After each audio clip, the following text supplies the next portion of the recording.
2014 সালের প্রাথমিক টেট নিয়ে জটিলতা অব্যাহত। তার মধ্যে এবার 2017 সালের প্রাথমিক টেটের উত্তরপত্র বা ওয়েমার শিটের সমস্ত ডিজিটাইজড কপি তলব করল কলকাতা হাইকোর্ট।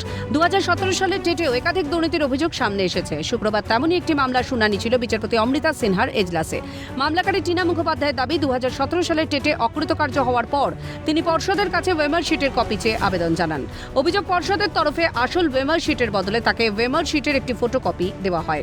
মামলাকারীর আইনজীবী সুদীপ্ত দাশগুপ্ত এবং বিক্রম বন্দ্যোপাধ্যায়ের দাবি, যে ওয়েমার শিটটির কপি তাকে দেওয়া হয়েছে সেটি আদৌ তার নয়। উল্লেখ্য, এই মামলায় আগে পর্ষদের তরফে জানানো হয়েছিল, তৎকালীন পর্ষদ সভাপতি মানিক ভট্টাচার্যের সিদ্ধান্ত অনুযায়ী সমস্ত ওয়েমার শিটের আসল কপি নষ্ট করে ফেলা হয়েছে। সেই মোতাবেক বিচারপতি রাজাশেখর মান্থা নির্দেশ দেন, যে রেজলিউশনের ভিত্তিতে ওই ওয়েমারের আসল কপি নষ্ট করা হয়েছে সেই রেজলিউশনে যাবতীয় কিছু পর্ষদকে আদালতে পেশ করতে হবে। এরপর বিচারপতিদের বিচার ক্ষেত্র বদলে মামলাটি আসে বিচারপতি সিনহার এজলাসে।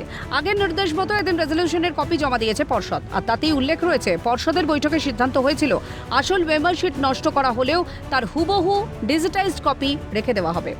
এই রিপোর্টের ভিত্তিতে এদিন 2017 সালের প্রাথমিক টেটের উত্তরপত্র বা ওয়েমার শিটের সমস্ত ডিজিটাইজড কপি তলব করেছেন বিচারপতি সিনহা। আগামী 14 আগস্ট ওই কপি জমা দিতে হবে আদালতে। যদিও মামলাটির গ্রহণযোগ্যতা নিয়ে প্রশ্ন তুলেছে পর্ষদ, তা সত্ত্বেও পর্ষদের সংরক্ষিত ওয়েমারের ডিজিটাইজড কপিতে কি রয়েছে তা আদালত দেখতে চায়। সেটা দেখার পরই এই মামলার গ্রহণযোগ্যতা নিয়ে রায় জানাবে আদালত। Abhirupa Hazra report, Calcutta news.